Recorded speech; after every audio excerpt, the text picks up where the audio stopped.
Okay, so I awoke and sat up in bed one night in 2004.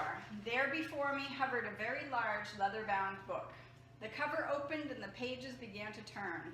They were blank. There were no words, no pictures, letters, nothing but stark white. When the center was reached, the pages stopped turning and the book lay open. On the left-hand side were the words printed in bold black letters, "First and Foremost."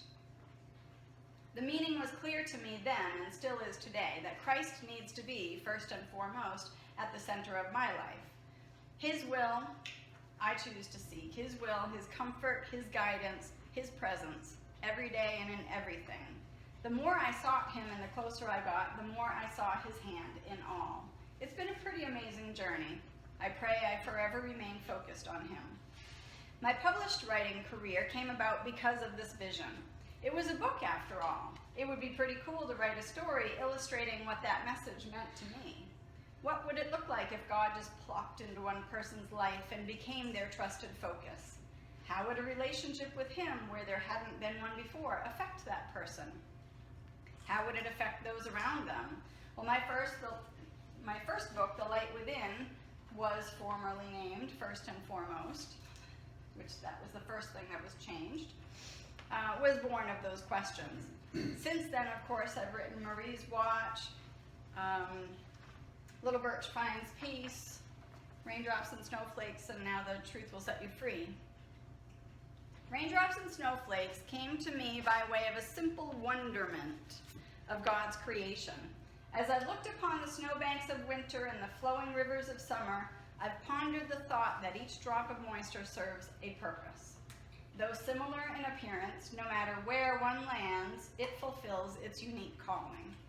God created us like that, similar in look, yet unique and individual, all for a purpose. And this simple story, Raindrops and Snowflakes, follows the life cycle of a drop of water, and in a cute and simple way shows the beauty of trusting God's will. Now, The Truth Will Set You Free came from a dream that I had back in the late 90s.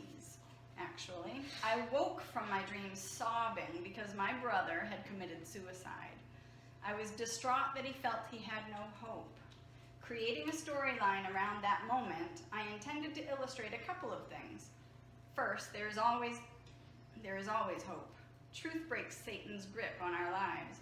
When we feel our secrets are too bad to expose or the consequences of the truth would be too unbearable, Satan has power.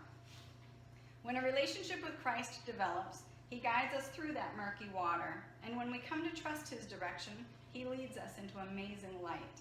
You can see Christ is, as you see, Christ is the truth, if I can even say it. A relationship with Christ does set us free. Secondly, when we see people being destructive, we tend to judge and condemn. We really have no idea what someone else has endured. Each of us has been on a uniquely different journey and have been touched by so many diverse influences, both good and bad. I believe we're simply called to love and let God do the rest. This story is both for the victim and the bystander. A personal and powerful relationship with Christ is necessary for both. Through the power of the Holy Spirit indwelled, God can heal and comfort the hurting soul, just as He can offer much needed unconditional love to that person, through a friend, a family member, or even a stranger. Follow the gentle tug of the Lord. You never know where He is leading, who He's intending to reach, or what transforming hand is at work. So all of my books, anyway, they illustrate the same thing. When Christ is trusted, when He is placed first and foremost at the center of our being, His qualities carry us. His qualities shine through without effort on our part. His qualities lift us above the earthly chaos. We are transformed. We can experience peace in the midst of tragedy. We can offer compassion and unconditional love. We can expose the darkness and dispel Satan's power when we speak the secrets that destroy. There is power in an amazing and deep personal relationship with Christ.